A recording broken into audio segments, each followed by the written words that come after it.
السلام علیکم ورحمۃ اللہ وبرکاتہ۔ بسم اللہ الرحمن الرحیم۔ الحمد للہ رب العالمین والصلاة والسلام علی سید المرسلین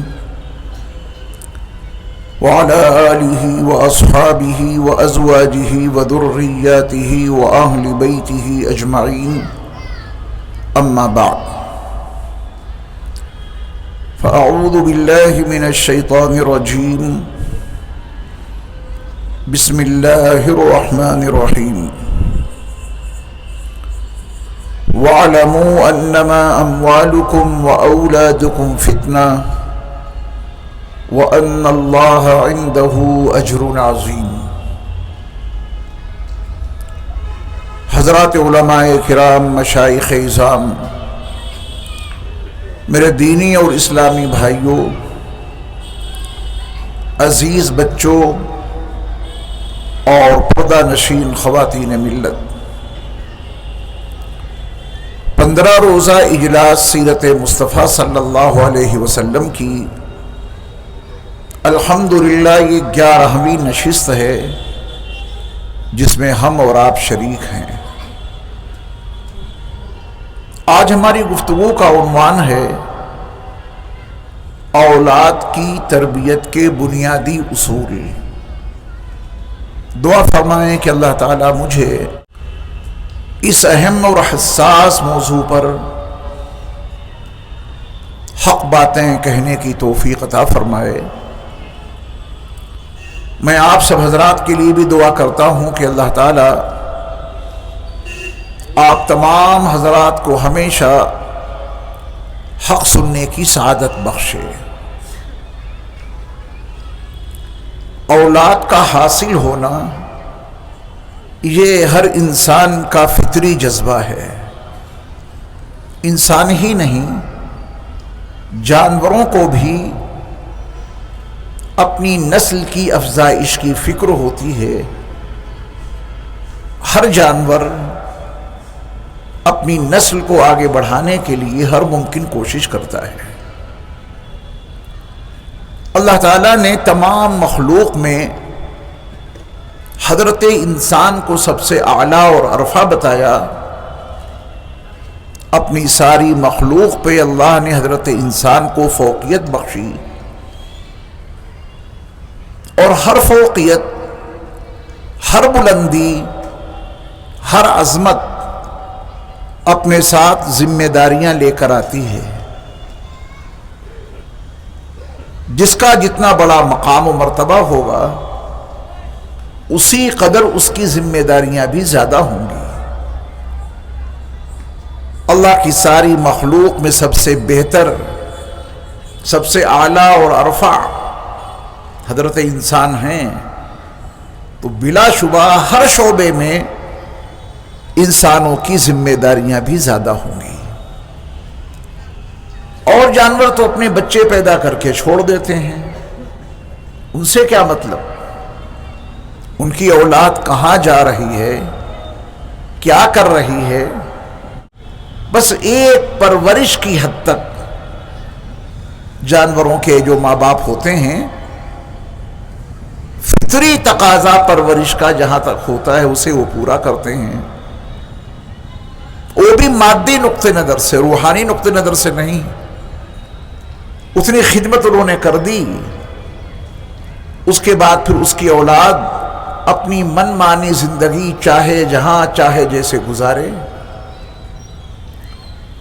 لیکن حضرت انسان چونکہ اعلیٰ اور عرفہ منصب کا حامل انسان ہے، اللہ کی ساری مخلوق میں سب سے بہتر ہے،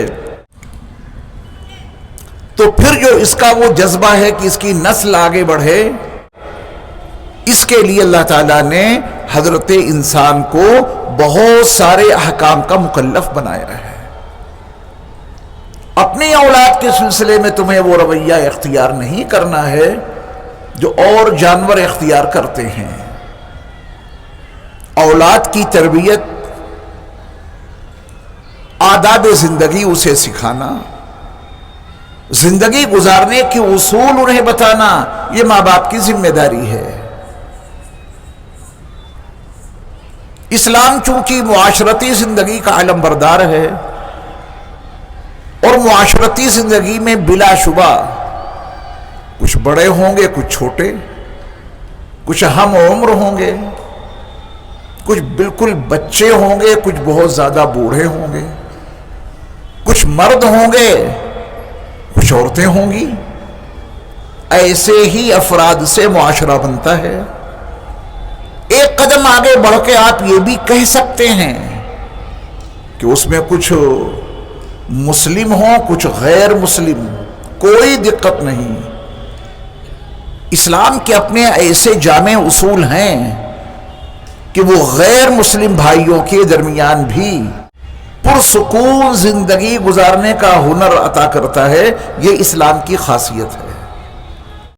مسلمانوں کے اپنے سماج میں، معاشرے میں غیر مسلم بھائی اقلیت میں ہوں یا اکثریت میں، مسلمانوں کو کوئی دقت نہیں،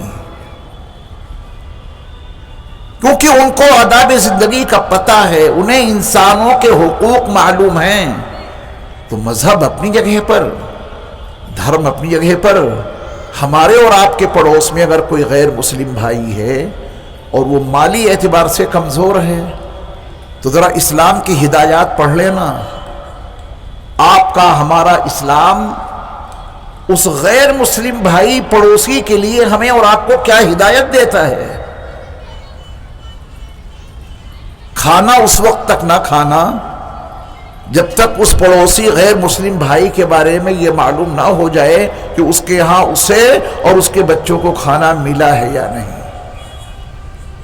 یہ اسلام کی خوبیاں ہیں۔ اسلام اپنوں کے درمیان میں بھی جینا جانتا ہے، غیر مسلموں کے درمیان بھی پنپنا جانتا ہے۔ وہ انسانوں کے حقوق پہ اتنی گفتگو کرتا ہے کہ اس کے ماننے والے کسی بھی غیر مسلم کو تکلیف پہنچا ہی نہیں سکتے۔ تو مسلم معاشرے میں اگر غیر مسلم بھائی ہیں تو مسلمانوں کو کوئی دقت نہیں، کیونکہ اسلام حقوق انسانی پر جب گفتگو کرتا ہے تو اس کا کہنا ہے کہ دنیا کے تمام انسانوں کو جینے کا بنیادی حق حاصل ہے، اور یہ حق آپ کسی سے چھین نہیں سکتے۔ مذہب کوئی بھی ہو، دھرم کوئی بھی ہو، دنیا کے ہر انسان کو جینے کا حق حاصل ہے، آپ کسی سے یہ حق چھین نہیں سکتے۔ نمبر 2، دنیا کے ہر انسان کو باعزت زندگی گزارنے کا حق حاصل ہے۔ آپ کسی کو جینے تو دے رہے ہیں مگر قدم قدم پر اس کی توہین کرتے ہیں، اسے جان سے مارتے تو نہیں مگر اس کی تنقیص بہت کرتے ہیں۔ اس کے ہاں شادی ہے تو نوشے میاں ان کے ہاں گھوڑے پر سوار نہیں ہو سکتے۔ یہ بھی کوئی زندگی دی ہے آپ نے ان کو؟ سماج میں، معاشرے میں یہ بھی ان کو کوئی وقار دی، کوئی عزت دی؟ نہیں۔ اسلام کہتا ہے کہ دنیا کے ہر انسان کو جینے کا حق حاصل ہے۔ اب اگر کوئی غیر مسلم مسلمانوں کے معاشرے میں ہے، مسلم سماج میں ہے، مسلمانوں کے محلے میں ہے، اس غیر مسلم بھائی کو کوئی تکلیف نہیں ہوگی، کیونکہ اسلام اپنے ماننے والوں کو اس بات کا مکلف بناتا ہے کہ دنیا کے ہر انسان کو جینے کا حق حاصل ہے، تم اس سے یہ حق چھین نہیں سکتے، اسے بھی رہنے دو، اسے بھی جینے دو۔ اور صرف جینے کا ہی حق نہیں دیتا اسلام، بلکہ باعزت زندگی گزارنے کا حق دیتا ہے۔ تو وہاں کوئی پابندی لگے گی کہ آپ گھوڑے پر نہیں سوار ہو سکتے، اپنی بارات ایسے نہیں لا سکتے، مسلمان ان سے کہیں گے اور کہنا پڑے گا، ان کے مذہب کا ان کو حکم ہے، پوری شان و شوکت کے ساتھ، پوری عزت کے ساتھ تم جیو، تمہارے دھرم، تمہارے مذہب کے جو تقاضے ہیں ان کو پورا کرو، ہم تمہارے معاملات میں کوئی انٹرفیئر نہیں کریں گے، تمہیں جینے کا بھی حق حاصل ہے، تمہیں باعزت زندگی گزارنے کا حق حاصل ہے۔ اسلام یہیں پر نہیں ٹھہرتا، اسلام کی اگلی تعلیم توجہ سے سننا۔ آپ کا پڑوسی کوئی بھی ہو، کسی بھی مذہب سے اس کا تعلق ہو، اس کو صرف جینے کا ہی حق حاصل نہیں ہے، اس کو صرف باعزت زندگی کا ہی حق حاصل نہیں ہے، اس کی غذاؤں کے جو تقاضے ہیں وہ بھی پورے ہونے چاہیے۔ آپ کے پڑوس میں کوئی بھی ہو کسی بھی مذہب سے، اس کو زندہ رہنے کا بھی حق حاصل ہے، باعزت زندگی گزارنے کا حق حاصل ہے، وہ پیٹ بھی تو اس کا بھرے۔ اگر کھانا اس کے پاس نہیں ہے تو بیچارہ کیسے جیے گا، شب و روز اپنے کیسے گزارے گا؟ تو اسلام نے اپنے ماننے والوں کو حکم دیا کہ اس کی پوری خبرگیری رکھو۔ معلوم ہے کہ ہمارا پڑوسی غیر مسلم مالی اعتبار سے بہت کمزور ہے، کسی دن کما کے لے آتا ہے تو کھانا پک جاتا ہے، اور کسی دن کما کے نہیں لاتا تو اس کے بچے بھوکے سوتے ہیں، تو پھر آپ کو فکر مند ہو جانا ہے اس کے لیے۔ معلوم کر لو بھیا آج گھر میں کھانا بنا کہ نہیں۔ اگر نہیں بنا ہے تو اسلام نے آپ کے ذمے یہ فریضہ رکھا ہے، اسے بھی کھلاؤ خود بھی کھاؤ۔ یہی تو اسلام کی وہ خصوصیات ہیں جس نے اس کو پوری دنیا میں ہر بر اعظم میں پہنچا دیا۔ ہم اور آپ مسجدوں میں جو نماز پڑھتے ہیں اسے کون دیکھنے آئے گا؟ ہم اور آپ روزے رکھتے ہیں تو کون ہمارے اور آپ کے پیٹ ٹٹولے گا کہ آپ بھوکے ہیں یا شکم سیر؟ کسی کو کیا پتا کہ آپ روزے سے ہیں کہ نہیں ہیں؟ آپ زکوٰۃ خاموشی سے دے دیتے ہیں، کس کو پتا چلے گا؟ حج کرنے جاتے ہیں مکہ المکرمہ، یہاں کے لوگوں کو کیا پتا کہ آپ وہاں کیا کر رہے ہیں؟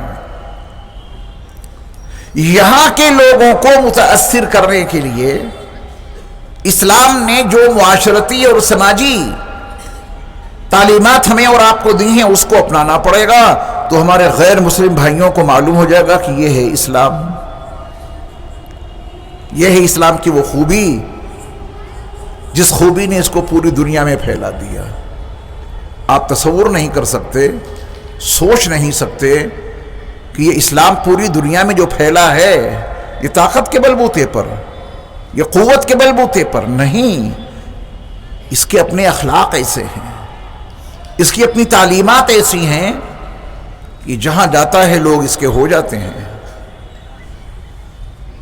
جو اسلام غیر مسلم بھائیوں کے ساتھ ایسے حسن اخلاق کی تعلیم دیتا ہے، وہ اسلام اپنے ماننے والوں کو ان کی اپنی اولاد کے لیے کیا تربیت دے گا؟ جو تمہاری اپنی اولاد ہے اس کے لیے کوئی ہدایت نہیں ہوگی، پڑوسیوں کے لیے، دوسرے دھرم اور دوسرے مذہب کے ماننے والوں کے لیے جہاں اتنی واضح ہدایات موجود ہیں، تو اپنے بال بچوں کے لیے اسلام نے کتنی ہدایات دی ہوں گی کہ تمہیں اپنے بچوں کے لیے، اپنی اولاد کے لیے کیا کیا فکر لینی ہے۔ افزائش نسل، بچے پیدا ہوں، ان کی حفاظت ہو۔ میں نے عرض کیا کہ یہ ایک حیوانی فطری تقاضا ہے، حیوانی، ہر حیوان، ہر جاندار اپنی نسل کو آگے بڑھانا چاہتا ہے اور بڑھا رہا ہے۔ شیرنی کو کوئی ہرن نظر آ جائے اسے کوئی ترس نہیں، کتنے خطرناک انداز میں حملہ کر کے اس کو شکار بنا لیتی ہے۔ اس کا اپنا بچہ کتنا پیارا ہے، اس کو اپنا بچہ، اسے کوئی نقصان نہ پہنچ جائے، اسے کوئی تکلیف نہ پہنچ جائے۔ یہ ہے جانوروں کی زندگی، یہ تو فطری تقاضا ہے، فطری جذبہ ہے۔ ہر جاندار اپنی نسل کی افزائش، اپنی نسل کی بڑھوتری چاہتا ہے، ہر جانور۔ تو پھر یہی جذبہ انسان کا بھی ہے، یہاں تک تو انسانوں میں جانوروں میں کوئی فرق نہیں۔ جانور بچے پیدا کر کے کچھ بڑے کر کے چھوڑ دیتے ہیں، اب وہ کہاں زندگی ان کی گزر رہی ہے، ان کے ماں باپ سے کوئی مطلب نہیں۔ اگر یہی رویہ انسان اختیار کرنے لگے تو پھر انسانوں میں جانوروں میں کیا فرق رہے گا؟ آئیے اسلام کی وہ بنیادی تعلیمات جو اپنی اولاد کی پرورش، اس کی تعلیم، اس کی تربیت، اس کے حسن ادب کے لیے جو تعلیمات ہیں، آج کے درس میں ان کو سمجھیں۔ اولاد کی تربیت شروع کہاں سے ہوتی ہے؟ اللہ کرے یہ حقیقت ہم سمجھ لیں۔ ہمارا ذہن کیا کام کرتا ہے؟ ہمارا ذہن یہ کام کرتا ہے کہ بچہ پیدا ہو جائے، کچھ بڑا ہوگا، پھر اس کی تربیت شروع کریں گے، یہی ذہن کام کرتا ہے؟ نہیں۔ آج کے درس میں اولاد کی تربیت کا آغاز کہاں سے ہوگا یہ سمجھنا ہے۔ اگر یہ حقیقت سمجھ گئے تو اگلی منزلیں بہت آسان ہو جائیں گی۔ اولاد کی تربیت کا آغاز کہاں سے ہوگا؟ پہلی فرصت میں یہی سمجھنا ہے۔ حالانکہ بات بہت آسان ہے، لیکن اولاد کی تربیت کے لیے ذہن ادھر جاتا نہیں۔ دیکھیے، ایک اچھے پیڑ اور ایک اچھے پودے کی صحیح پرورش کے لیے اس سے اچھے پھل اور اچھے پھول حاصل کرنے کے لیے ہم اور آپ کیا کرتے ہیں؟ کسان کیا کرتا ہے کہ میاں دیکھیں گے جب پودا بڑا ہو جائے گا، اس کے بعد دیکھیں گے اس میں کوئی پھل آئے گا، کوئی پھول آئے گا، تب دیکھیں گے؟ نہیں۔ وہاں ایک کسان کا فطری جذبہ ہوتا ہے کہ چونکہ اچھے پھل حاصل کرنے ہیں، اچھے پھول ہمیں حاصل کرنے ہیں، تو اس کے لیے وہ اچھی زمین کا انتخاب کرتا ہے۔ یہ وہ اس کا بیج چاہے جہاں ڈال دے، یہ تو پاگل پن ہوگا۔ اچھا پھل، اچھے پھول پانے کے لیے کسان اپنا بیج اچھی زمین پہ ڈالے گا یا بنجر زمین پہ؟ بس یہاں سے تربیت شروع ہوتی ہے۔ آپ سب کچھ سمجھ گئے ہوں گے۔ یہ تمنا فضول کہ بیج چاہے جہاں ڈال دو، پودے ہمیں اچھے ملیں، پھول ہمیں اچھے ملیں، پھل ہمیں اچھے ملیں، یہ پاگل پن کے سوا کچھ نہیں۔ یہ فطرت کے ساتھ میں ایک جنگ ہے، اور فطرت اپنے ساتھ جنگ کرنے والوں کو کبھی معاف نہیں کرتی۔ کسان تو اتنا سمجھدار کہ وہ اچھا پودا، اچھے پھول، اچھے پھل پانے کے لیے اچھی زمین تلاش کرتا ہے۔ کنکر والی، پتھر والی، بنجر زمین پر وہ کسان بیج نہیں ڈالتا، اسے اس کا حشر معلوم ہے۔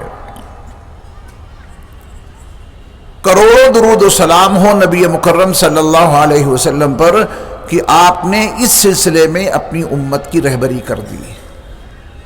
نکاح کے سلسلے میں، شادی کے سلسلے میں جو تم انتخاب کرتے ہو لڑکی کا، اس میں حسن و جمال، مالداری، حسب نسب، یہ ہے تمہارا معیار۔ بچی بڑی حسین ہو، چہرہ مہرا نہایت خوبصورت ہو، یہ تلاش کرتے ہو۔ مال زیادہ ملے، مال کے پجاری لوگ وہ گھر تلاش کرتے ہیں جہاں سے جہیز زیادہ ملے، گاڑیاں ملیں۔ لوگ حسب نسب پہ مرتے ہیں، اپنے خاندان کی بچی ہو، اپنے قبیلے کی بچی ہو۔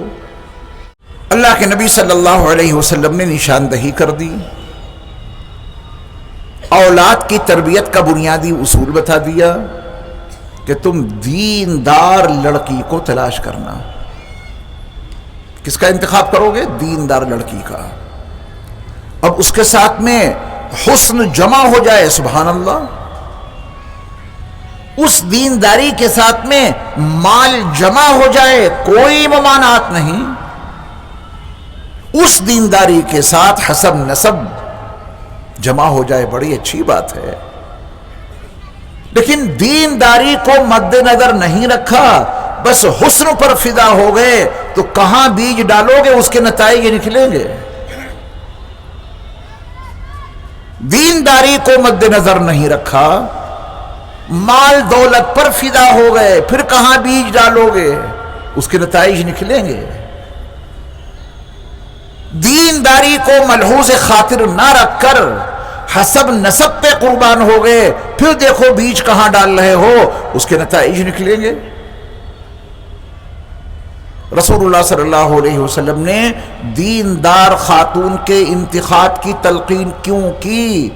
کہ یہی تو زمین ہے جہاں سے وہ پودا نکلے گا، اسی زمین میں بیج ڈالا جائے گا، یہیں وہ پورا پودا تیار ہوگا، پوری ساخت اس کی وہاں تیار ہوگی۔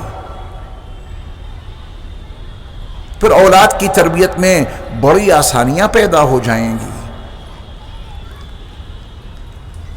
ایک کتاب ہے، اس کا نام ہے ماں، بس یہی نام ہے اس کا، ماں۔ واصل عثمانی صاحب نے اس کتاب کو مرتب کیا ہے، میں نے طالب علمی کے دور میں اس کو پڑھا تھا، بڑے کام کی کتاب ہے، آپ اسے اپنے موبائل پہ ڈاؤن لوڈ کر سکتے ہیں، آن لائن موجود ہے وہ کتاب ماں۔ رائٹر کون ہے؟ واصل عثمانی، اسے پڑھ لینا۔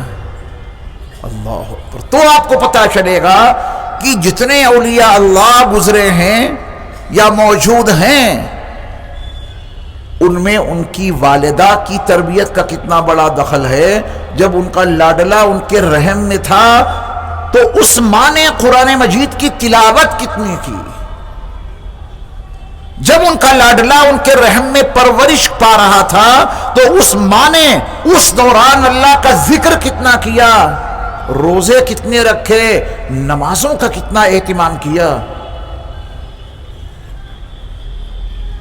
ماں کی اس تلاوت نے، ماں کے اس ذکر نے، ماں کی نمازوں نے اندر پرورش پا رہے بچے کے دل اور دماغ کو اتنا متاثر کیا، اتنا متاثر کیا کہ وہ بچہ دینی مزاج لے کے پیدا ہوا ہے۔ اب تو میڈیکل سائنس نے بھی اس چیز کو تسلیم کر لیا ہے، بچہ جب رحم میں ہوتا ہے عورت کے، ماں جو سوچتی ہے اس کا اثر اس پہ پڑتا ہے، ماں جو دیکھتی ہے اس کا اثر اس کے رحم میں پرورش پانے والے بچے پر پڑتا ہے، ماں کی جو غذائیں ہوتی ہیں ان غذاؤں کا بھی سیدھا اثر اس کے رحم میں پلنے والے بچے پر پڑتا ہے۔ تو آئیے آج کے اس اہم بنیادی مضمون کو سمجھنے کے لیے زمین کے انتخاب کے سلسلے میں ہم اور آپ رسول اللہ صلی اللہ علیہ وسلم کی ہدایت پہ عمل کرنے کے لیے تیار ہو جائیں، ورنہ پھر آگے کی سوچ سب بیکار ثابت ہوگی۔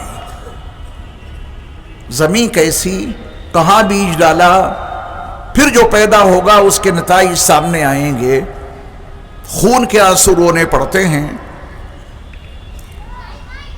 اچھا، یہ انسانی فطرت ہے کہ جس چیز کی مانگ ہوتی ہے اس کے مطابق چیزیں تیار کی جاتی ہیں، یہ فطری چیز ہے۔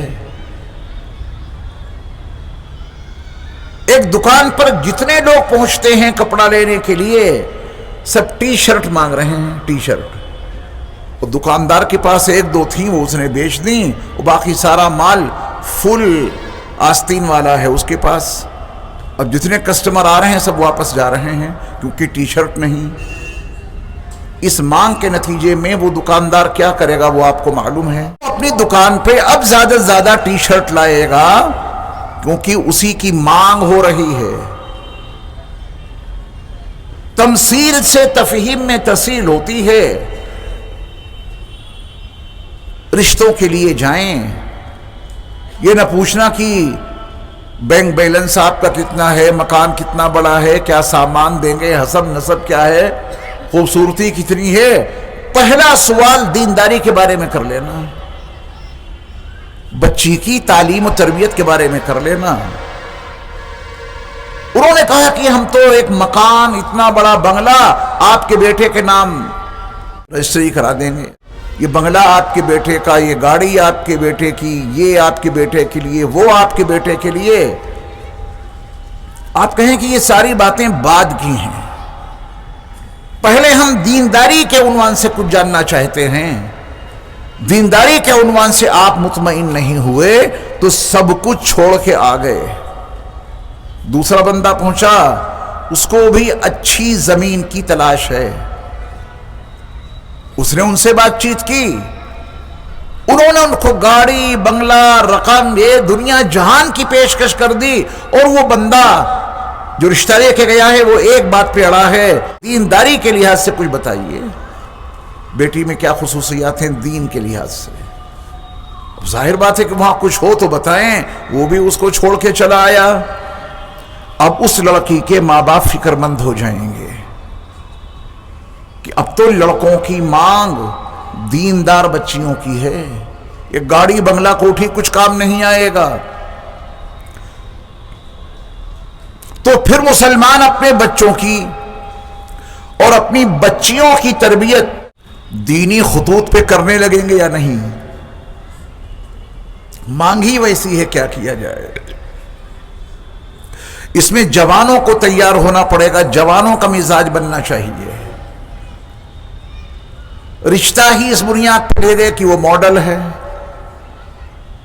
رشتہ ہی اس بنیاد پر لے گئے کہ وہ رقص اور ڈانس کرنے میں بڑی ماہر ہے، خالص دنیاوی نقطہ نظر سے اس کی زندگی گزر رہی ہے۔ جب ایسے رشتے اور ایسی طلب جائے گی تو ماں باپ اپنی بچیوں کو اس کے مطابق تیار کریں گے۔ یہاں سے تربیت شروع ہوتی ہے۔ نوجوانوں اپنا مزاج بناؤ کہ ہم رشتے کے انتخاب میں دینداری کو مقدم رکھیں گے۔ نبی صلی اللہ علیہ وسلم کی یہی تلقین ہے۔ اس کے ساتھ میں جو بھی جمع ہو جائے اللہ کی نعمت، حسن اللہ کا دیا ہوا ہے۔ جہیز کا مطالبہ لعنت ہے۔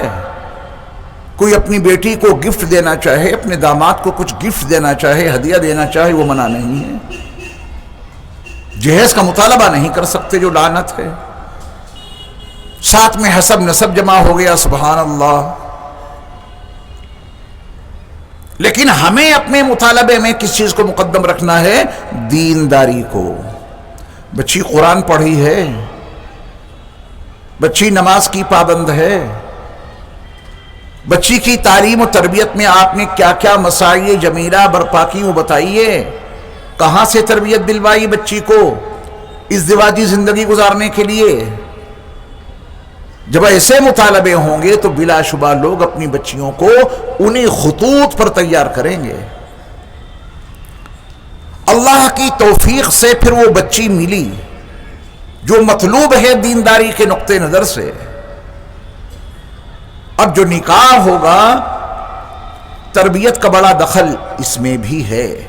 آپ غور کریں کہ اس نکاح میں برکت آئے گی کہاں سے؟ جب قاضی صاحب نکاح پڑھا رہے تھے، قرآن مجید کی آیات پڑھ پڑھ کر، نبی علیہ السلام کی احادیث مبارکہ پڑھ کر اس عقد کو برپا کر رہے تھے، تو وہاں قرآن مجید کی تلاوت کے وقت شور مچایا جا رہا تھا، بات چیت ہو رہی تھی، شراب میں دھت لوگ وہاں موجود تھے۔ ایسے ماحول میں اللہ کا کلام پڑھا گیا کہ اس کو کوئی سننے والا نہیں، اس نکاح میں برکت آئے گی۔ اللہ کا کلام پڑھا جا رہا ہے، لوگ باتوں میں مصروف عمل ہیں۔ قرآنی ہدایت ہے، وَإِذَا قُرِئَ الْقُرْآنُ فَاسْتَمِعُوا لَهُ وَأَنصِتُوا لَعَلَّكُمْ تُرْحَمُونَ۔ جب قرآن پڑھا جائے تو پوری توجہ سے اس کو سنو، خاموش ہو جاؤ۔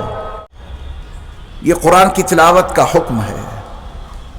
جب قرآن پڑھا جائے تو پوری توجہ سے اس کو سنو، خاموش بھی رہو، نہ توجہ ادھر ادھر ملتفت ہو، نہ بات چیت کر سکتے ہو۔ قرآن کے پڑھے جانے کے وقت اگر تم نے یہ دو کام کر لیے، پوری توجہ سے اس کو سن لیا، خاموش رہے، لعلکم ترحمون، تو اللہ تعالیٰ تمہارے اوپر اپنی رحمتوں کی بارش کر دیں گے۔ اور اگر بات چیت کی، قرآن کی تلاوت کے دوران خاموش نہیں رہے، بات چیت مسلسل جاری رہی، نکاح کے خطبے میں آیات قرآنیہ پڑھی جا رہی ہیں، کوئی سننے کو تیار نہیں، تو ایسے نکاح میں برکتیں ہوں گی یا بے برکتی؟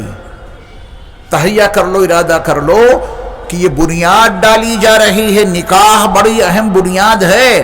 اس وقت اللہ کے کلام کی کوئی بے حرمتی نہ ہو جائے، اگر بے حرمتی ہوئی ڈی جے چل رہا ہے، لوگ ناچ رہے ہیں، رقص کر رہے ہیں سامنے، اور یہاں قاضی صاحب نکاح پڑھا رہے ہیں، اس کے ایسے ہی بھیانک نتائج نکلیں گے۔ تو نکاح کی مجلس بھی اولاد کی تربیت میں بڑا دخل لگتی ہے۔ اپنی نکاح کی مجلسوں کو بھی نبی علیہ السلام کی سنتوں کے مطابق لے آؤ اللہ کے واسطے۔ اگر یہ چاہتے ہیں کہ ہمیں اچھی اولاد ملے تو اپنے بچوں کا نکاح مسجدوں میں کراؤ، کتنا نورانی ماحول ہوتا ہے۔ اس کے بعد اولاد کو پانے کا جذبہ، ازدواجی زندگی، اس کے لیے مستقل دعائیں ہیں۔ عین وہ موقع جب بیج ڈالا جا رہا ہے، اس وقت کی دعائیں کتابوں میں لکھی ہیں، ان کو پڑھ لیجئے گا۔ اسلام سکھاتا کیا ہے، اس وقت کی بھی دعا ہے۔ اب حمل ٹھہر گیا، کتنی ذمہ داریاں عائد ہو گئی ہیں ماں پر۔ حمل ٹھہرنے کے بعد وہ کوئی فحش پروگرام ٹیلی ویژن پر یا اپنے موبائل پر نہ دیکھے۔ حمل ٹھہرنے کے بعد اگر وہ موبائل پہ فحش پروگرام دیکھے گی تو اس کا سیدھا اثر اس کے رحم میں پلنے والے بچے پر پڑ کر رہے گا۔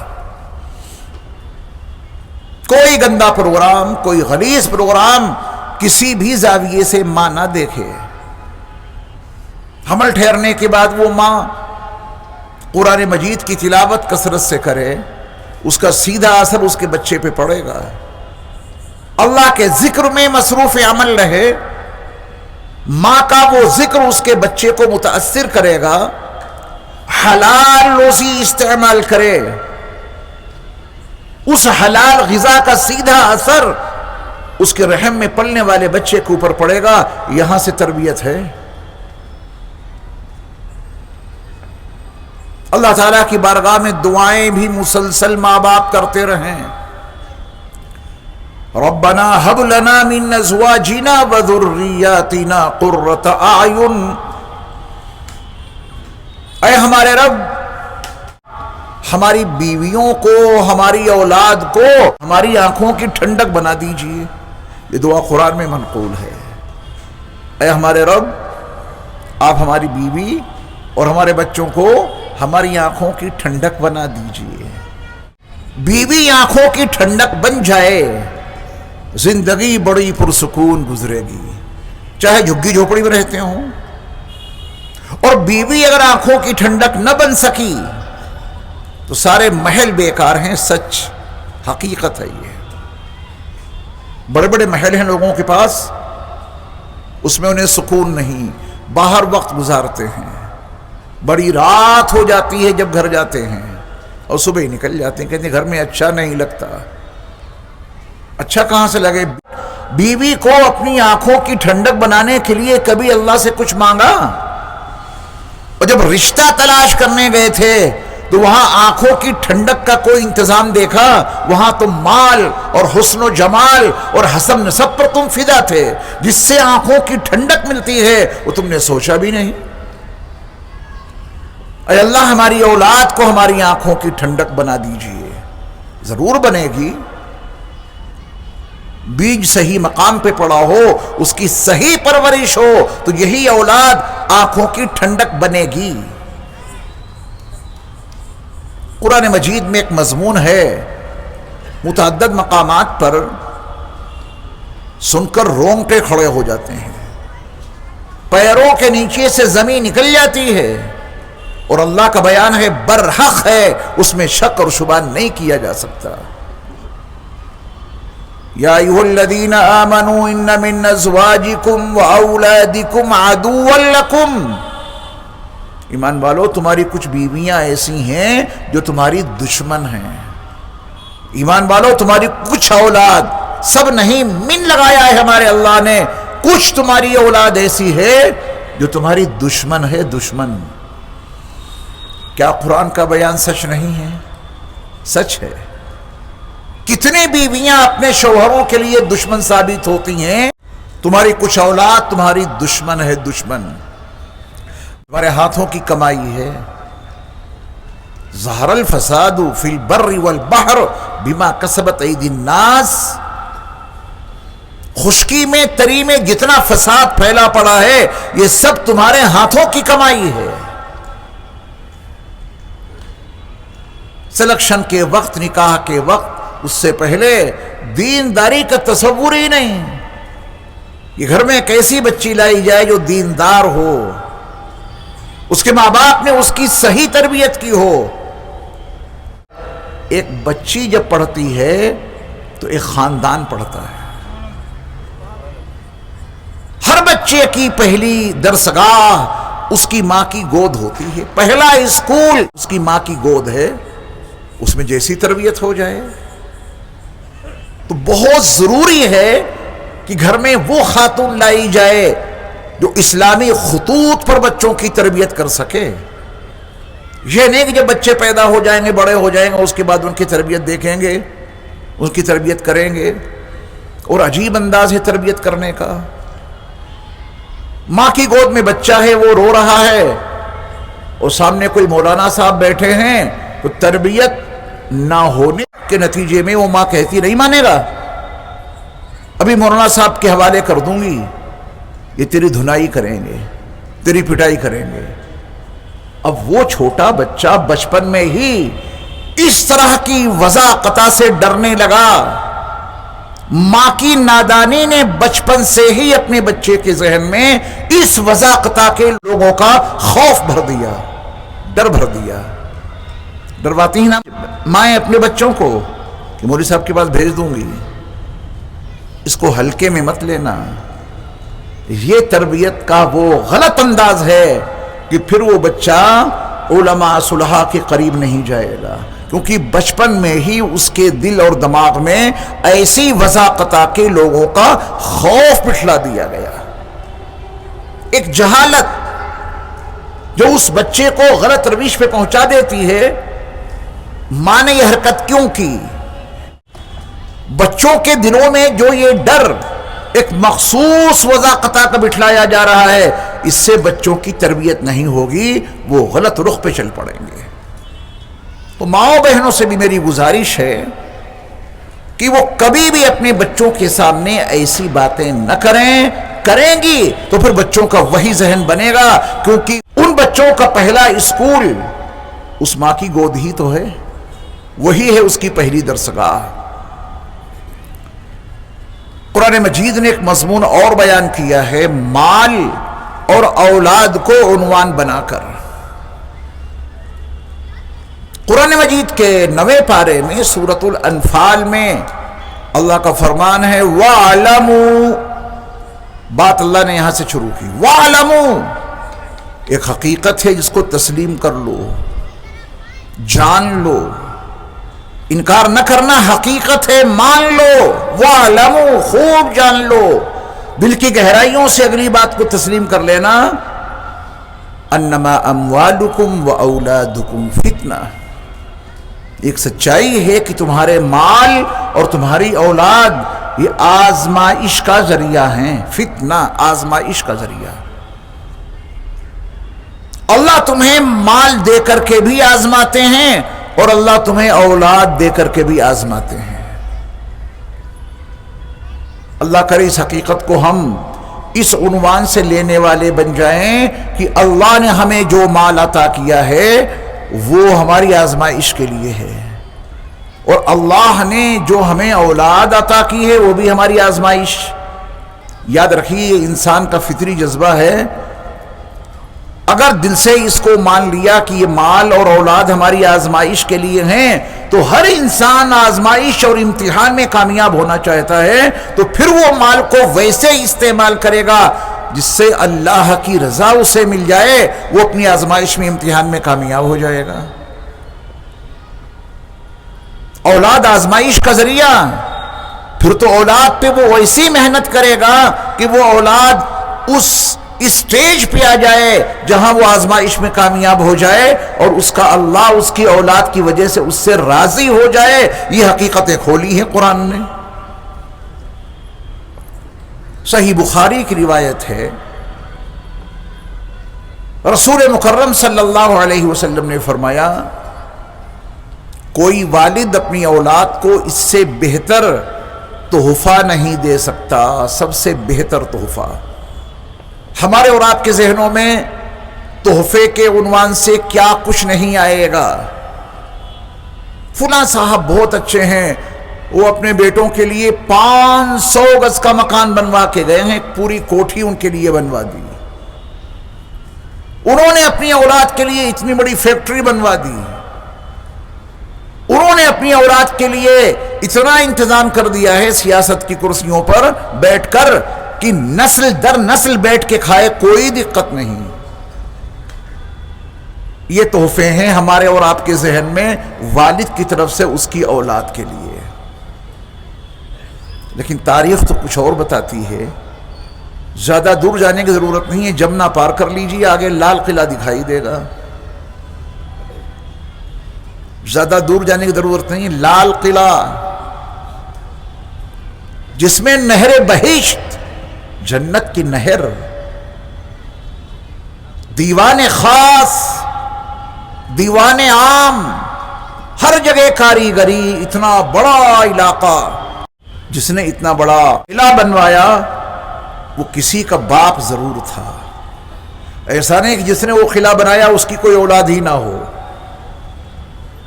شاہ جہاں نے یہ قلعہ بنوایا تو ان کے بیٹے اورنگزیب عالمگیر تھے. پھر آگے کیا ہوا؟ بہادر شاہ ظفر تک پہنچتے پہنچتے جنہوں نے اتنا بڑا قلعہ بنایا، کیا وہ ان کی اولاد کے کام آ رہا ہے؟ آپ اپنے ذہن کے پردوں پر تاریخ کے حوالے سے بہت کچھ سوچ کر سمجھ کر عبرت حاصل کر سکتے ہیں.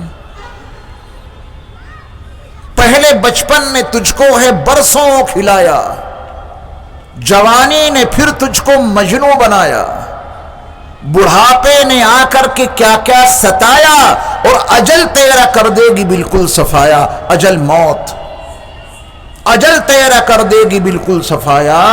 جگہ جی لگانے کی دنیا نہیں ہے، یہ عبرت کی جا ہے، تماشا نہیں ہے. عبرت حاصل کرو.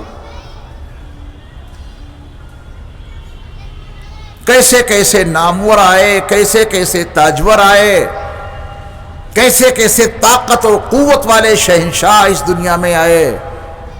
بچا کون؟ اور جو چھوڑا وہ ان کے کام آیا. تو اس لیے ہمیں اور آپ کو چاہیے کہ اولاد کی تربیت صحیح خطوط پہ اگر کر دی تو پھر انشاءاللہ وہ صحیح سلسلہ چلتا رہے گا.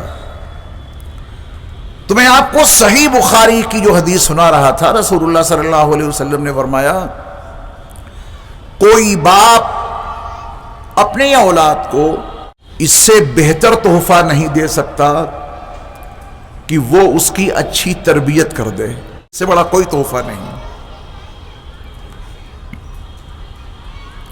بڑی بڑی کوٹھیاں بطور تحفہ کے دیں. اپنے سماج کو ٹٹول لیجئے کہ باپ نے کتنے مکانات کا انتظام کیا، پوتوں تک نوبت نہیں پہنچی، بیٹوں نے ہی اسے بیچ بیچ کے اڑا دیا. ختم.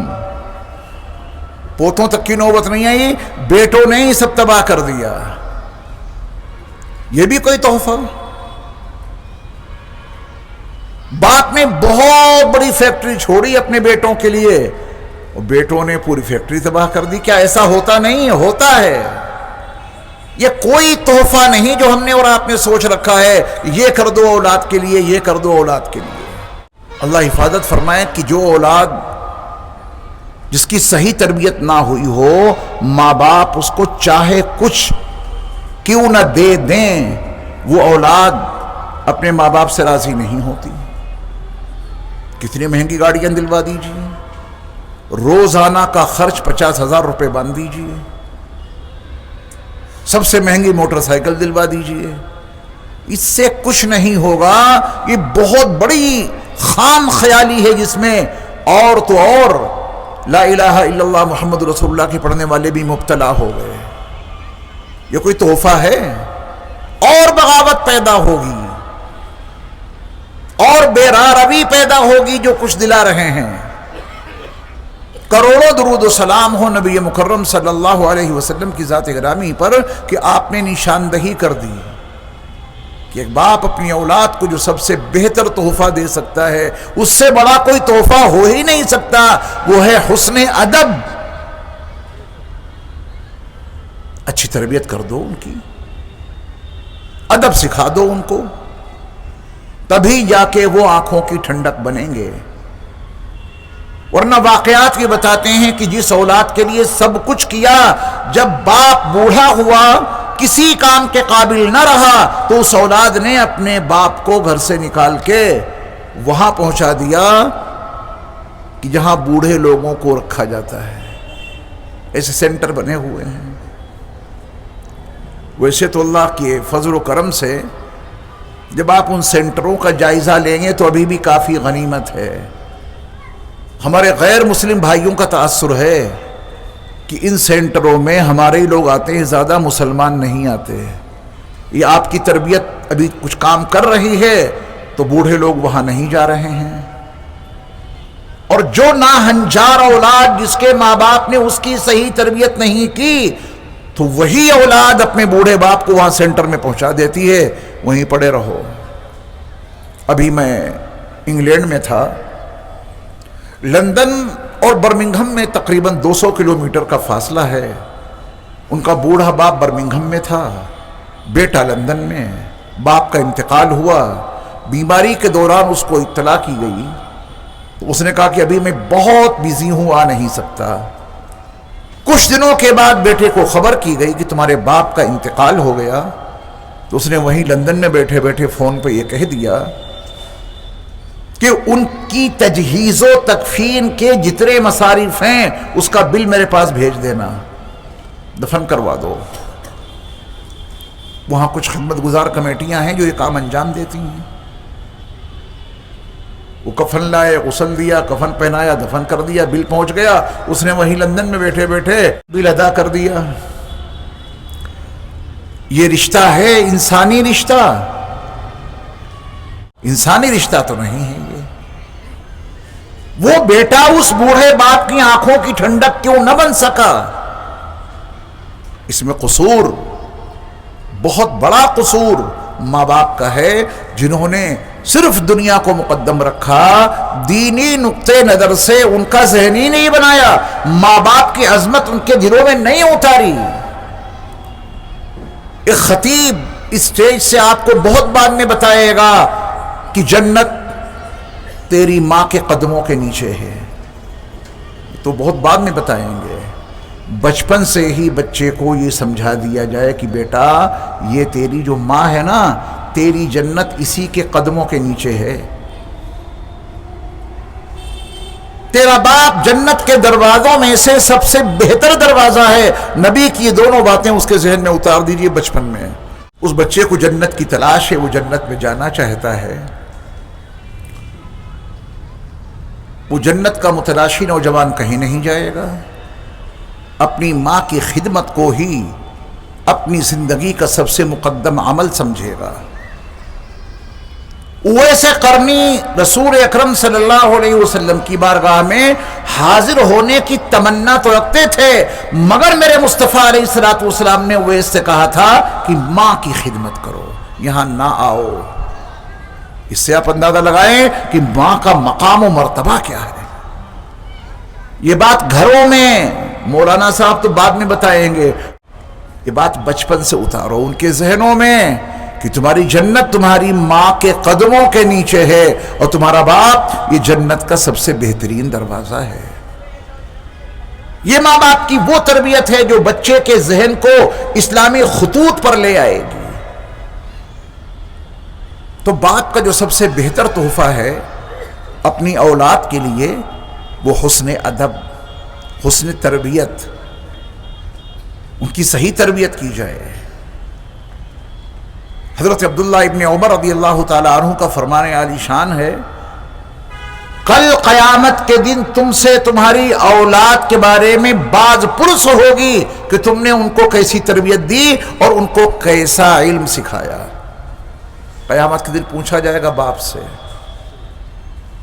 ہر باپ کی ذمہ داری ہے کہ وہ اپنے فرائض ادا کر دے، اپنی طرف سے پوری کوشش کرے کہ اس کے بچے کی صحیح تربیت ہو جائے اور اس کو صحیح تعلیم مل جائے۔ دنیا کی ترقیات منع کہاں ہیں؟ علوم عصریہ میں آپ کا بیٹا اعلیٰ سطح پر فائز ہو جائے، مطلوب ہے یہ۔ اسلام اس سے منع نہیں کرتا، اسلام تو یہ کہتا ہے کہ پہلے اپنے بچوں کو اسلامی خطوط پر لے آؤ، ان کی ذہنی تربیت ایسی کر دو کہ جو اسلام ان کی سب سے پہلی پسند بن جائے۔ اس کے بعد پھر زندگی ہے، جس شعبے میں جاؤ، جہاں چاہے جاؤ۔ ماں باپ کی صحیح تربیت کے نتیجے میں ان کا بیٹا جب بہت بڑا افسر بن جاتا ہے اور رشوت کی رقم آتی ہے، رب کعبہ کی قسم و جوان کہتا ہے افسر رشوت نہیں چاہیے۔ ہمیں بچپن میں سمجھا دیا گیا تھا رشوت کا لینے والا دینے والا دونوں جہنم میں جائیں گے، ان پہ اللہ کی لعنت ہے۔ جو تنخواہ مجھے ملتی ہے بس یہی میرے لیے کافی ہے۔ ایسے نوجوان اس سماج میں آئیں تو جن کے کام بغیر رشوت کے نہیں ہوتے، لا الہ الا اللہ محمد رسول اللہ کا پڑھنے والا وہ افسر امت کے کام، انسانوں کے کام بغیر رشوت کے کرنے والے بن جائیں تو ہمارے ملک سے کرپشن ختم ہوگا کہ نہیں؟ لیکن یہ بات بعد میں سمجھ میں نہیں آئے گی، افسر بننے کے بعد یہ بات سمجھ میں نہیں آئے گی، پھر تو جو ہے وہ لاؤ۔ یہ بات تو بچپن کی تربیت سے سمجھ میں آئے گی۔ اللہ یہ شعور ہمیں اور آپ کو عطا کر دے۔ اپنی اولاد کی بچپن کی تربیت میں عقائد کو مقدم رکھیں، سمجھائیں، محنت کریں، عقائد ان کے درست ہوں۔ عقائد کے بعد اعمال کا نمبر آتا ہے۔ بچپن میں ہی بچوں کے ذہن میں توحید کا وہ پیغام راسخ کر دیا جائے کہ یہ بچہ بڑے ہو کر شرک کی طرف اس کا قطعاً رجحان نہ ہو۔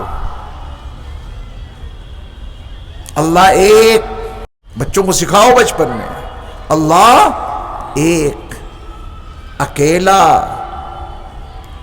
قل هو اللہ احد، اس کا درس سمجھاؤ بچپن میں ہی بچوں کو۔ نہ اس کی ذات میں کوئی شریک ہے، نہ اس کی صفات میں کوئی شریک ہے، نہ اس کی صفات کے تقاضوں میں کوئی شریک ہے۔ یہ وحدانیت کا درس اگر آپ نے بچپن میں اپنے بچوں کے ذہنوں میں اتار دیا تو پھر وہ کہیں شرک کے مرض میں مبتلا نہیں ہو سکتے۔ شرک سب سے بڑا گناہ ہے، ناقابل معافی جرم ہے شرک۔ ان الشرک لظلم عظیم، شرک سب سے بڑا گناہ ہے۔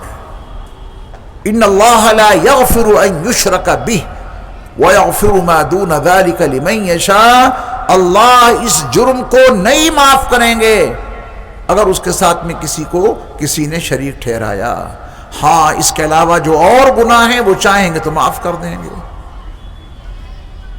یہ بچپن میں ہی تربیت ہونی چاہیے بچوں کی، انہیں بتایا جائے، بچپن میں ہی ان کے ذہن میں یہ بات اتار دی جائے کہ حضرت محمد صلی اللہ علیہ وسلم اللہ کے وہ آخری رسول ہیں کہ جن کے بعد اب قیامت تک کوئی نبی پیدا نہیں ہوگا، قیامت تک کوئی رسول پیدا نہیں ہوگا۔ آج کتنے فتنے ہیں، ان فتنوں سے ہمارے نوجوان جوجھ رہے ہیں۔ عقائد کی پختگی نہ ہونے کے نتیجے میں لوگ میرے مصطفیٰ کے بعد نہ جانے کسے نبی مان رہے ہیں۔ بچپن میں ہی ان کے ذہن میں یہ اتار دو، کسی طرح کا کوئی نبی بروزی، ظلی، کسی طرح کا کوئی نبی پیدا نہیں ہوگا۔ ہمارے نبی صلی اللہ علیہ وسلم ختم نبوت کی اس شان و شوکت کے ساتھ مبعوث ہوئے کہ اب ان کے بعد کوئی نبی نہیں، کوئی رسول نہیں۔ بچپن میں اگر یہ بات بچوں کے ذہن میں اتار دی جائے، تربیت کا بنیادی حصہ ہے، پھر انشاءاللہ ان کے عقائد محفوظ رہیں گے۔ نماز کی اہمیت ان کے قلوب میں اتاری جائے، اور نہ صرف یہ کہ نماز کی اہمیت ان کے قلوب میں اتاری جائے، بلکہ ان کو نماز پڑھنے کا طریقہ بھی سکھایا جائے۔ یہ ماں باپ کی ذمہ داری ہے۔ طہارت کے مسائل بچوں کو سکھانا یہ ماں باپ کی ذمہ داری ہے۔ ایک حدیث کے حوالے سے مضمون آپ کو معلوم ہوگا، میں آپ سے سوال کرتا ہوں، جواب آپ دیجئے گا۔ اس میں بڑے راز چھپے ہیں۔ میرا سوال ہے کہ رسول اللہ صلی اللہ علیہ وسلم نے بچے کو اس کی کس عمر سے نماز پڑھوانے کا حکم دیا ہے ماں باپ کو؟ بولیے۔ صحیح جواب ہے آپ کا 7 سال۔ اس کے بعد 10 سال نہ پڑھے تو پھر سختی کرو۔ اس کے پیچھے کا جو راز ہے، اس کے پیچھے کی جو حکمتیں ہیں، ذرا اپنے ذہن پہ ان کو لانے کی کوشش کریں۔ اسلام یہ چاہتا ہے کہ بچہ 7 سال کی عمر تک پہنچتے پہنچتے وضو کرنا سیکھ لے۔ جب اس کو آپ نماز کا پابند بنائیں گے تو ایسے لے جائیں گے، وضو کرا کے لے جائیں گے؟ وضو کرا کے لے جائیں گے۔ 7 سال کے بچے کو وضو آ جانا چاہیے۔ صحیح تربیت اور صحیح تعلیم نہ ہونے کے نتیجے میں بچپن سے جوانی، جوانی سے بڑھاپا، 80 سال کے ہو گئے بڑے میاں، اور ابھی بھی وضو نہیں آتا۔ جب مسح کریں گے پانی لے کے چومتے ہیں۔ یہ کہاں سے عمل لے آئے چومنے کا؟ کیونکہ بچپن میں صحیح تربیت نہیں ہوئی۔ اور جب کانوں کے مسح کا نمبر آتا ہے، میں الزام نہیں لگا رہا، آپ اس کی تائید کریں گے کہ مسح ایسے کرتے ہیں کہ نہیں؟ مجال ہے جو یہ انگوٹھے کانوں سے ٹچ ہو جائیں، دوری دور گھماتے ہیں۔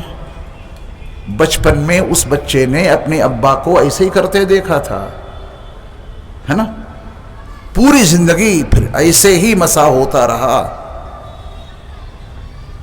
اگر بچپن میں اس بچے کو آپ کسی معتبر عالم دین جو کسی اللہ والے کی جوتیاں سیدھی کر چکا ہو، بات وہیں سے بنے گی، اس کے پاس لے جاتے، خود بھی سیکھتے، آپ کا بچہ بھی سیکھ لیتا کہ وضو ہوتا کیسے ہے، مسح کیسے ہوتا ہے، تربیت ہوتی ہے۔ تو 7 سال سے بچے کو نمازی بنانے اور اس کو نماز کے لیے لے جانے کا مطلب اسلام یہ چاہتا ہے کہ جب بچہ 7 سال کا ہو جائے تو اسے وضو کا طریقہ معلوم ہو جائے، قیام، رکوع، سجود کی عادت اسے پڑ جائے، اللہ کے گھر میں جانے کا وہ عادی بن جائے۔ بچے کو قرآن مجید کی تعلیم دلانا یہ ماں باپ کی ذمہ داری ہے۔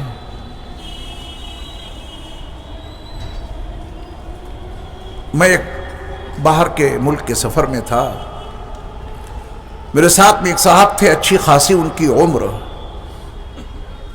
انہوں نے ایک بات مجھ سے اس حال میں کہی کہ ان کی آنکھوں سے آنسو جاری تھے، اور میں بھی سن کے دنگ رہ گیا۔ انہوں نے کہا کہ مولانا صاحب میں اتنا بڑا ہو گیا اور میں قرآن مجید دیکھ کر بھی نہیں پڑھ سکتا۔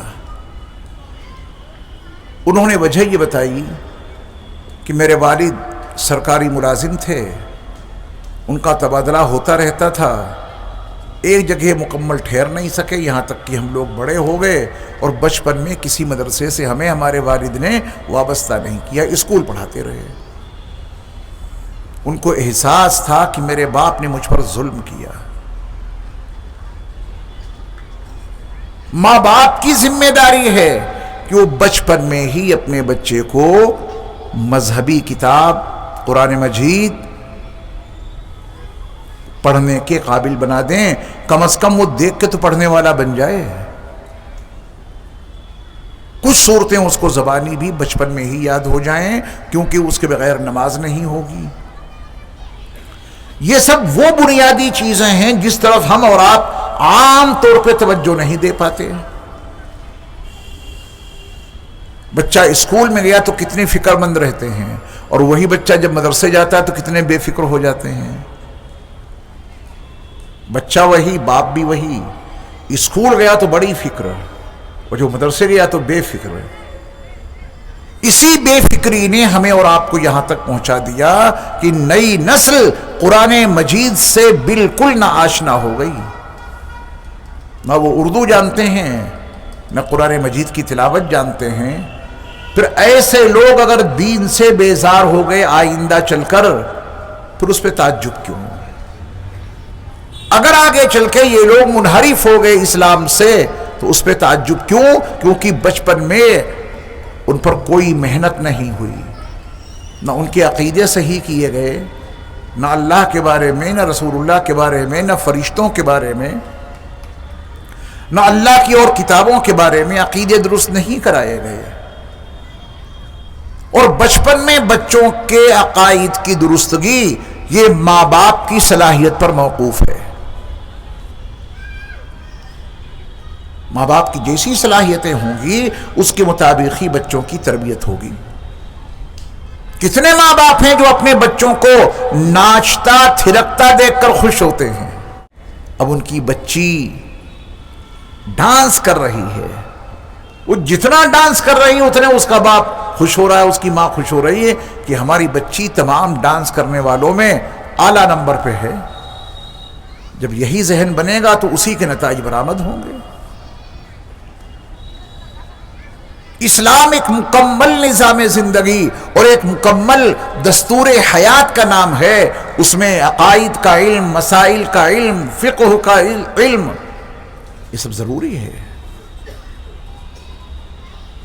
تو آئیے ہم اور آپ تہیہ کریں اور ارادہ کریں کہ اپنے بچوں کی تعلیم و تربیت کے لیے ہم اولین مرحلے سے فکر مند ہو جائیں گے، اور صحابہ کی ایک سنت آپ بھی اپنائیے۔ گھر میں جیسا ماحول ہوتا ہے بچے اسی سے متاثر ہوتے ہیں۔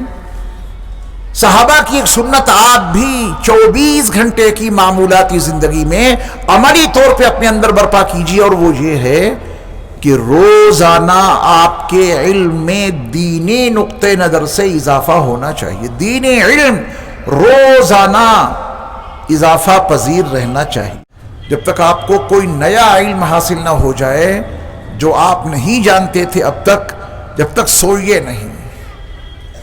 اور یہ بڑا آسان طریقہ ہے۔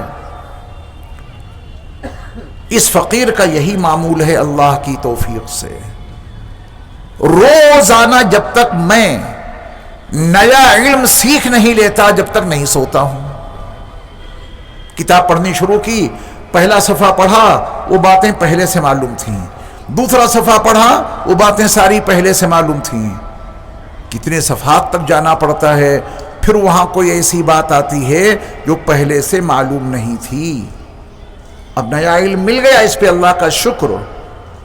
اور خدا کر ایک جملہ آپ سمجھ لیں، جو لوگ علم حاصل کرتے ہیں، جو لوگ علم حاصل کرتے ہیں وہ اپنے آپ کو لا علم سمجھتے ہیں، پھر ان کے اندر تکبر پیدا نہیں ہوگا۔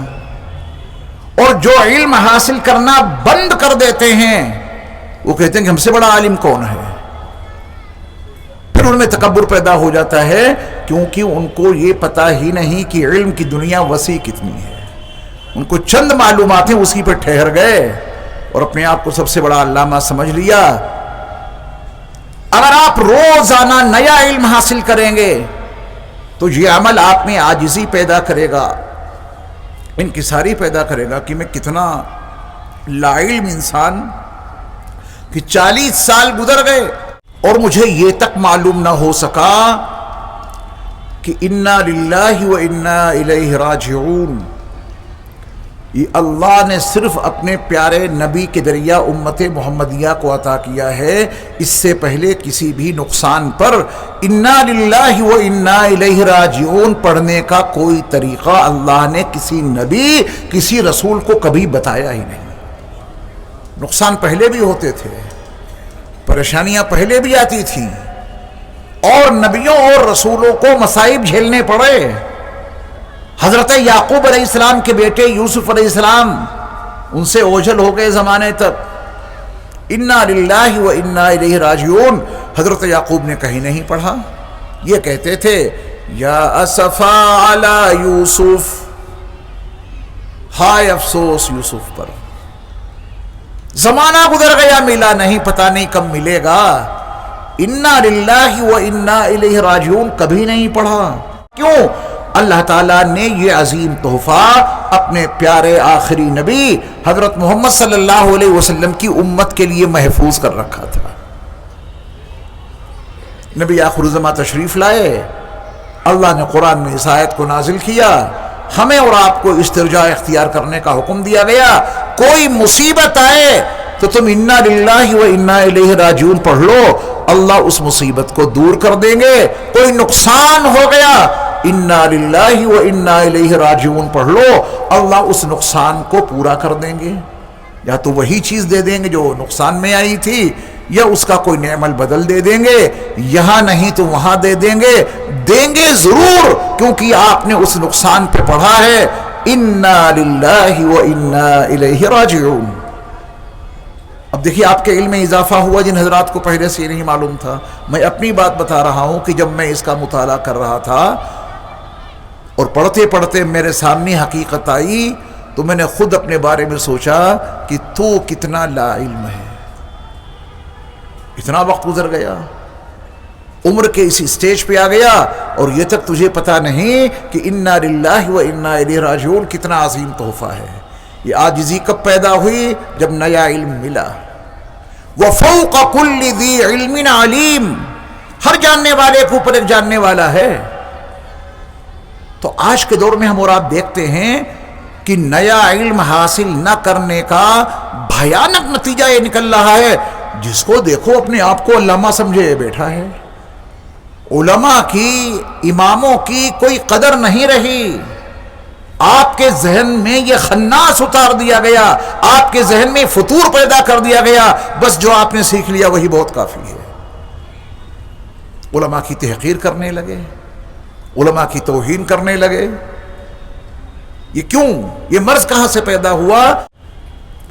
آج کے دور کا ایک بڑا فتنہ ہے، بچوں کی تربیت کیجئے اس موضوع پر بھی، اپنے اپنے بچوں کو سمجھا دیجئے، ان کے ذہنوں میں یہ اتار دیجئے کہ بیٹا اگر کسی مسجد میں کسی امام کے خلاف کوئی تحریک برپا کرتا ہے تو تمہیں اس کا حصہ نہیں بننا ہے۔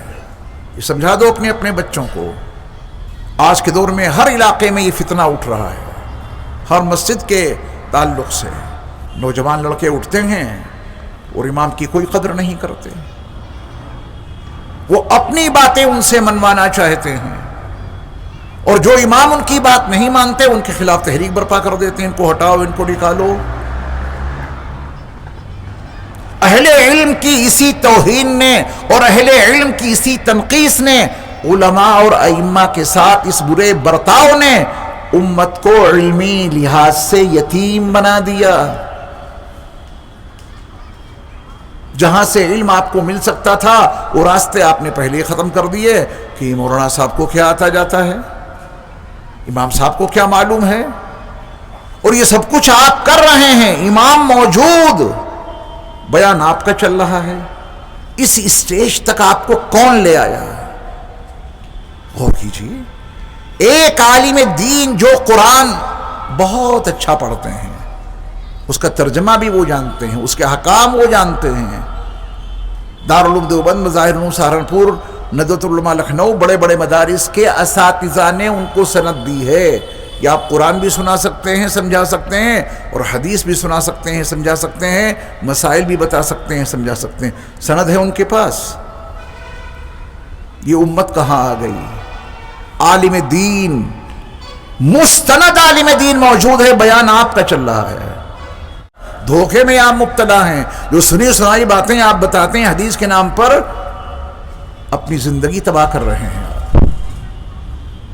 ایک تہیہ کر لو کہ ہم بیان نہیں کریں گے، کوئی کتنا ہی کچھ کہے، آپ کہتے ہیں نا کہ ہمیں کیا ضرورت ہے بیان کرنے کی مسجد میں جب امام صاحب موجود ہیں، ہمیں جو کچھ دین سیکھنا ہوگا ان سے سیکھ لیں گے۔ یہ اتنی غلط تربیت کا نتیجہ ہے کہ نئی نسل ہماری علماء سے کٹ گئی، جہاں سے آپ کو علم مل سکتا تھا، جہاں سے ان کا وضو صحیح ہو سکتا تھا، جہاں سے ان کی نمازیں درست ہو سکتی تھیں، جہاں سے ان کی ثنا صحیح ہو سکتی تھی، جہاں سے سورہ فاتحہ اور دیگر صورتیں، نماز کے اذکار، التحیات، درود پاک، دعائے قنوت، نماز جنازہ، جہاں سے ان کو یاد ہو سکتی تھی، سارے راستے آپ نے بند کر دیے، کیونکہ امام کو بولنے ہی نہیں دیتے، ان سے کچھ دین سیکھنا ہی نہیں چاہتے۔ یہ ذہن کہاں سے بنا؟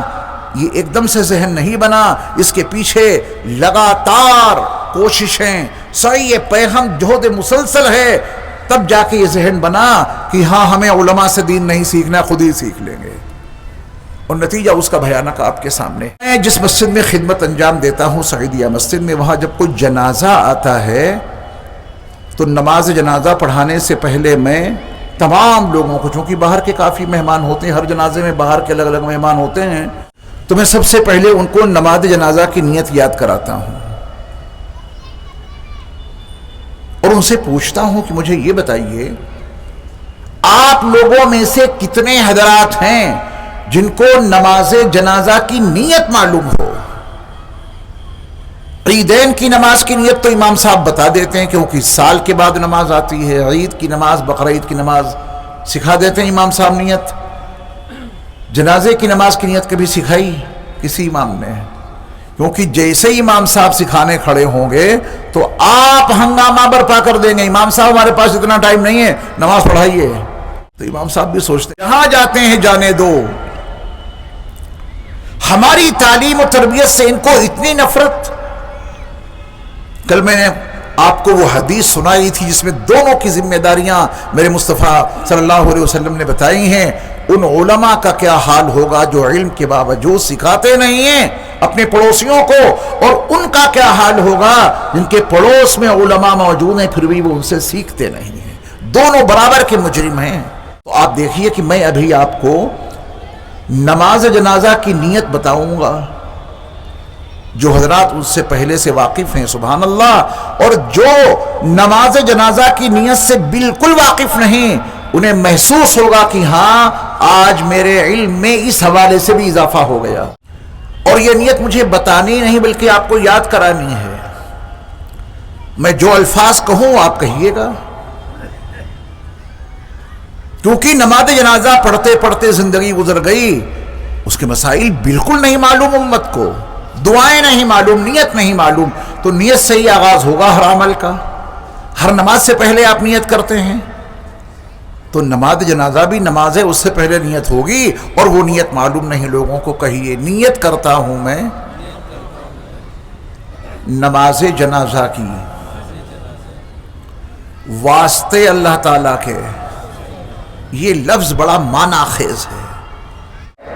تو عام طور پہ ذہن یہ ہے کہ ساری نمازیں تو اللہ کے لیے، اور یہ جنازے والی نماز اس میت کے لیے نہیں۔ نماز عبادت ہے، ہر عبادت اللہ کے لیے ہے، یہ فلاں مرحوم کے لیے نماز نہیں ہے۔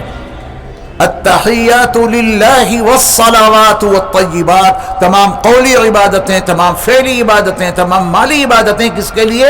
اللہ کے لیے۔ تو یہ نماز مرحوم کے لیے ہے، نماز تو عبادت ہے، عبادت کس کے لیے؟ اللہ کے لیے۔ بات واضح ہو گئی۔ کتنے لوگوں کے ذہن میں یہ بات رہتی ہے کہ نماز ان کے لیے سامنے پڑے ہوئے ہیں مرحوم، ان کے لیے نہیں ہے، یہ نماز اللہ کے لیے ہے، واسطے اللہ تعالیٰ کے۔ یہ حقیقت سمجھ میں آ گئی؟ اب کہیے نیت کرتا ہوں میں نماز جنازہ کی واسطے اللہ تعالیٰ کے۔ یہ تربیت بچپن میں بچوں کی کر دینی چاہیے۔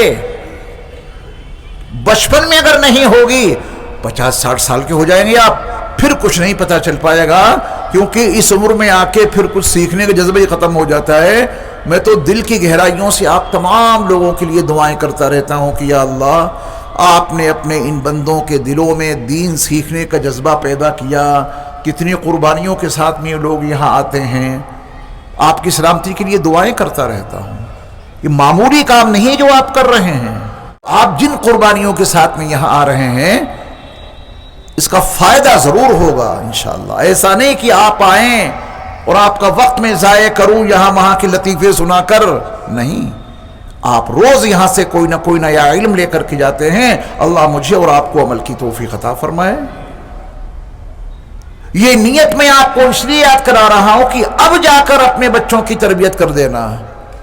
یہ سوچ لینا کہ ایک وقت آئے گا، ضرور آئے گا، کہ یہ میرا وجود لاش بے جان بن کر کفن میں لپٹا ہوا سامنے رکھا ہوگا. امام صاحب بھی ہوں گے اور انہی کی پیچھے صفوں میں میرے بیٹے بھی ہوں گے. بیٹوں کے لیے مکان، دکان، کاروبار سب کچھ کرایا اور آخری تحفہ دینے کے قابل نہ بنایا. یہ آخرت کا مسافر ہے جو اس راہ پہ چل پڑا. جس راہ کا مسافر چلا تو چلتا ہی چلا گیا، کبھی واپس نہ آیا. میرے مصطفیٰ نے کہا کہ اس کو تحفہ دے دو. آخرت کا مسافر ہے، جانے سے پہلے اسے تحفہ دے دو. اور وہ تحفہ ہے نماز جنازہ. معمولی تحفہ نہیں ہے. صحیح مسلم کی صحیح حدیث، رسول مکرم صلی اللہ علیہ وسلم کا فرمان عالی شان ہے کہ جس میت پر ایسے 40 مسلمان، کتنے؟ 40. جس میت پر ایسے 40 مسلمان جو اللہ کے ساتھ شرک نہ کرتے ہوں نماز جنازہ ادا کر دیں، اللہ ان 40 مسلمانوں کی نماز جنازہ کی برکت سے اس میت کی مغفرت کر دے گا.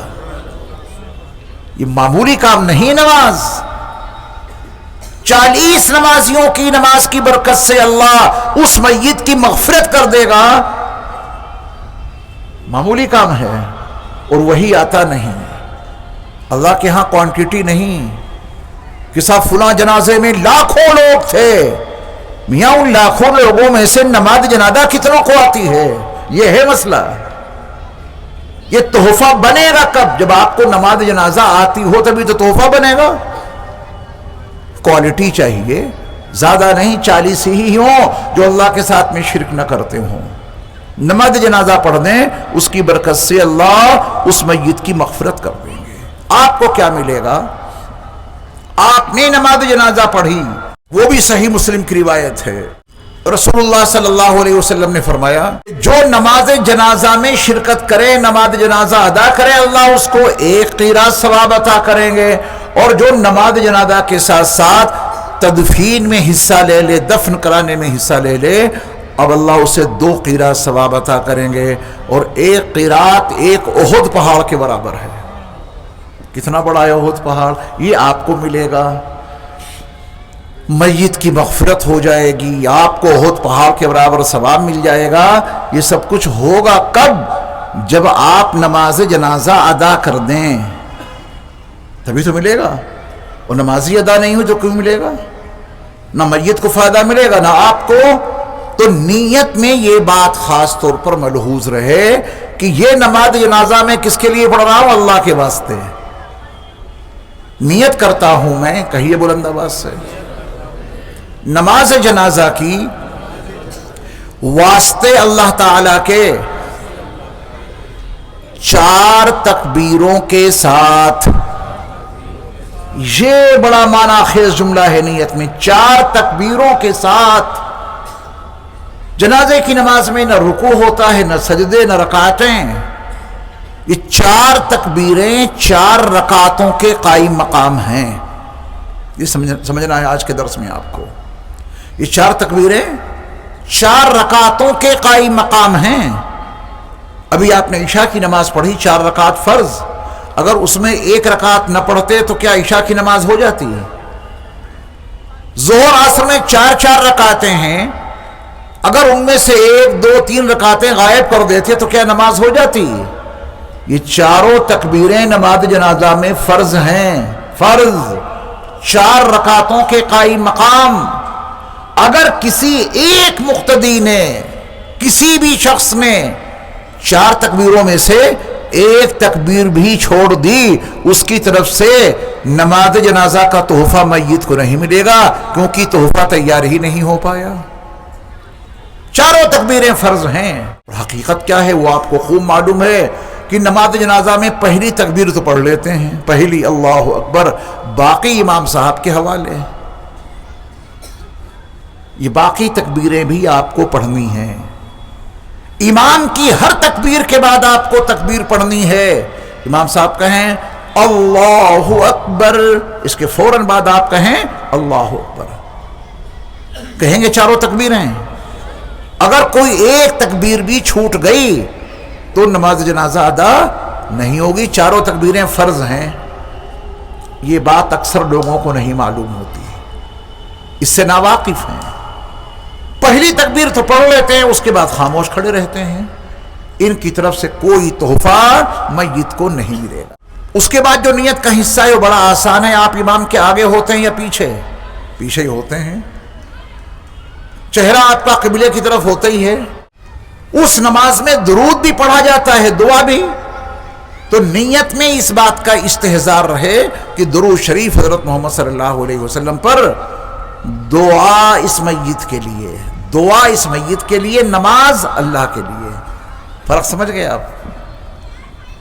اب پہلی تکبیر کہی جائے گی اللہ اکبر، اس کے فوراً بعد آپ کہیں گے اللہ اکبر، پھر ثنا پڑھیے، وہی ثنا پڑھ لینا جو نماز میں پڑھتے ہیں۔ بعض ساتھی کہتے ہیں کہ ہمیں وجل ثناؤ کا یاد نہیں، کوئی حرج نہیں، وجل ثناؤ کا پڑھ لیں تو ٹھیک، نہ پڑھیں تب بھی نماز آپ کی ہو جائے گی۔ ثنا پڑھ لی آپ نے، اس کے بعد دوسری تکبیر ہوگی اللہ اکبر، تو کیا اب خاموش رہیں گے آپ؟ یہ دوسری تکبیر بھی آپ پر فرض ہے، یہ دوسری رکعت مان لیجیے آپ۔ چار تکبیریں، چار رکعتوں کے قائم مقام ہیں۔ دوسری تکبیر کے بعد پھر درود پاک پڑھا جائے گا، وہی پڑھ لیجئے جو آپ نماز میں پڑھتے ہیں، اللہم صلی علی محمد، اللہم بارک علی محمد، یا اس کے علاوہ۔ اس کے بعد تیسری تکبیر کہی جائے گی، وہ چھوٹنے نہ پائے، کیونکہ اگر ایک تکبیر بھی آپ نے چھوڑ دی تو آپ کی طرف سے پھر وہ نماز جنازہ ادا نہیں ہوگی، فرض چھوٹ گیا۔ اس کے بعد دعا پڑھی جائے گی، بالغ مرد بالغہ عورت کے لیے ایک دعا، نابالغ لڑکا بچہ نابالغ بچی اس کے لیے الگ دعا۔ یہ کتنے لوگوں کو یاد ہوتی ہے؟ میرا اپنا ایک وجدان کہتا ہے، ضروری نہیں کہ وہ صحیح ہو، لیکن جیسی میں نے ملاقاتیں کی اس کے تناظر میں عرض کرتا ہوں کہ 1,00,000 مسلمانوں میں سے شاید ایک مسلمان ایسا ملے گا جس کو یہ دعائیں یاد ہوتی ہیں۔ برا نہ مانیے گا، آپ تو کافی پڑھے لکھے لوگ ہیں، میں پورے ہندوستان کو سامنے رکھ کے بات کہہ رہا ہوں۔ دیہاتوں میں، گاؤں دیہاتوں میں آپ جائیں، وہاں لوگوں کو کچھ نہیں معلوم، کچھ بھی نہیں پتا بیچاروں کو۔ تو مجموعی طور پہ امت میں 1,00,000 مسلمانوں میں سے ایک مسلمان کو بھی یہ دعائیں یاد نہیں، اس کا ذمہ دار کون ہے؟ یہ ہے موضوع ہمارا، کون ذمہ دار ہے اس کا؟ اس کے ذمہ دار اس کے ماں باپ ہیں۔ اور اگر 15 روزہ اجلاس سیرت مصطفیٰ صلی اللہ علیہ وسلم کی اس 11ویں نشست میں، جس کا عنوان ہے اولاد کی تربیت کے بنیادی اصول، یہ سیکھ کر کے آپ گئے اور جاتے ہی آج کل چند دنوں میں اپنے بچوں میں فکر پیدا کر دیجئے کہ بیٹا ایک دن مجھے مرنا ہے، تو کھڑا ہوگا پیچھے، اگر تو میری نماز جنازہ بھی صحیح نہ پڑھ سکا تو کیا میری زندگی ہے، چل تجھے میں آج سے ہی نماز جنازہ یاد کرانا شروع کرتا ہوں، ہے نا؟ کتنے واقعات ہیں میں نے اپنی آنکھوں سے دیکھے۔ بیٹا آیا امریکہ سے، لندن سے، باہر ملازمت کر رہے تھے، باپ کا یہاں انتقال ہوا، جنازے کی نماز مسجد میں ہو رہی ہے، صاحبزادے باہر کھڑے ہیں روڈ پہ، وہ اس قابل نہیں سمجھتے اپنے آپ کو کہ وہ نماز پڑھیں، کیونکہ کچھ آتا ہی جاتا نہیں۔ ماں باپ نے سب کچھ پڑھایا سکھایا، لیکن نماز نہیں سکھائی، نماز جنازہ نہیں سکھائی۔ وہ باہر کھڑا ہوا ہے، پاک ہے ناپاک ہے اللہ بہتر جانے، یہ شرکت کیوں نہیں کر رہا؟ اس کا ذمہ دار کون ہے؟ اس کے ذمہ دار اس کے ماں باپ ہیں۔ ماں کا جنازہ اٹھ رہا، اسے نماز نہیں آتی، آخری تحفہ دینے کے قابل نہیں، اور تو اور رہے اس کا سگا بیٹا اپنے باپ کو آخرت کا مسافر ہے، اس کا باپ تحفہ دینے کے قابل نہیں، اس کا اپنا بیٹا جس کی رگوں میں اس کے باپ کا خون گردش کر رہا ہے، سگی ماں کا جنازہ موجود ہے، اور اس کے جتنے بیٹے ہیں ان میں سے کوئی بھی اپنی ماں کو صحیح تحفہ دینے کے قابل نہیں۔ یہ کون سی زندگی ہے؟ کریں گے کوشش اپنے اپنے بچوں کو یہ سب کچھ سکھائیے، ان کے عقائد درست ہوں، مسائل کا ان کو علم ہو، اپنے بچوں کے اوپر کنٹرول رکھیے۔ یہ مسجدوں میں نئے لوگ جو اماموں کے خلاف تحریکیں برپا کر رہے ہیں، اس میں اپنے بچوں کو شامل نہ ہونے دینا، نہ آپ شامل ہونا۔ آپ یقین جاننا یہ اتنی بڑی بیماری ہے کہ اللہ آپ کی نسلوں کو علم دین سے محروم کر دیں گے اگر آپ اماموں اور علماء کے خلاف تحریکوں میں حصہ لینے لگے۔ نسلیں محروم ہو جائیں گی آپ کی۔ کمیاں کس میں نہیں ہوتی؟ آپ کے امام صاحب کوئی فرشتے نہیں ہیں، وہ بھی انسان ہیں، غلطیاں ہوں گی، غلطیوں سے پاک نہیں، معصوم نہیں ہیں، آپ سے بھی ہوتی ہیں، ان سے بھی ہوں گی۔ یہ غلطیوں کا صدور یہ کوئی میٹر نہیں ہے بغاوت کا۔ ہاں کوئی بڑا مسئلہ ہے، اس کو مل بیٹھ کے حل کریں۔ توہین، تنقیص، ان کی شان میں گستاخی، ایسی تحریکیں مسلسل، یہ نہیں ہونا چاہیے۔ اللہ مجھے اور آپ کو پوری زندگی رسول مکرم صلی اللہ علیہ وسلم کی سنتوں کے مطابق گزارنے کی توفیق عطا فرمائے۔ وآخر دعوانا ان الحمد للہ رب العالمین۔